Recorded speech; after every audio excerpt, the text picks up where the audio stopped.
একদম সংক্ষেপে অল্প কিছু কথা বলবো আমার মনের ভিতর থেকে যেটা আসতেছে। গতকালকে স্বর্ণা দাস, যার বয়স মাত্র ১৩, মৌলভীবাজারের জুড়ি উপজেলার বাসিন্দা, সীমান্তে বিএসএফের হাতে নির্মমভাবে খুন হয়। আমার প্রশ্ন হলো, এই বাচ্চাটা কিভাবে বিএসএফের যেই সোলজার তাদের কাছে একটা পটেনশিয়াল থ্রেট, কিভাবে কেন তাকে গুলি করে হত্যা করা হইল? ১৯৭২ সালের পর থেকে ২০২৪ সাল অবধি এই পর্যন্ত ২,০০০-এরও বেশি মানুষকে বিএসএফ নির্মমভাবে খুন করছে। সবচেয়ে বেশি লাইমলাইটে আসছে ফেলানি হত্যাকাণ্ড। কিন্তু এর বাইরেও অনেকগুলো হত্যাকাণ্ড হয়েছে যেগুলো নিয়ে আসলে তেমনভাবে আলাপ আলোচনা হয় নাই। কোনোটারই তো বিচার হয় নাই। শুনলাম সরকার প্রতিবাদ লিপি পাঠাইছে। ঠিক আছে, আমি মানলাম প্রতিবাদ লিপি পাঠিয়েছে, কিন্তু সাধারণ জনগণ আমরা কি কিছু করতে পারি না? এই যে বর্ডারে এত এত খুন হচ্ছে, আমি বুঝতে পারতেছি না এই স্বর্ণাদাসী বাচ্চা মেয়েটা মাত্র ১৩ বছর বয়স, ও কি গরু চোরাচালানকারী, ও কি স্মাগলার, ওকে কেন গুলি করতে হইলো? আমি তো এটার কোনো কুলকিনেরা করতে পারতেছি না যে একটা বাচ্চা দেখেও বোঝা যাচ্ছে বাচ্চা, ওকে কেন গুলি করা হলো?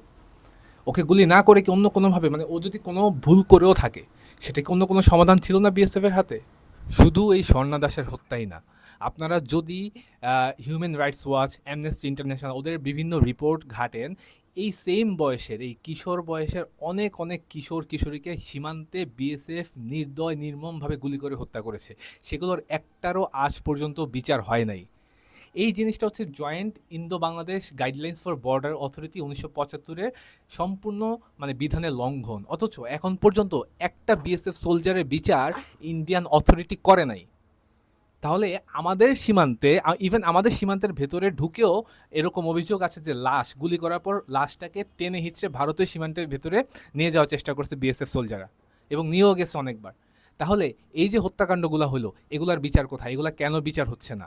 আমরা সাধারণ জনগণ এখনও যদি চুপ করে থাকি তাহলে হবে না।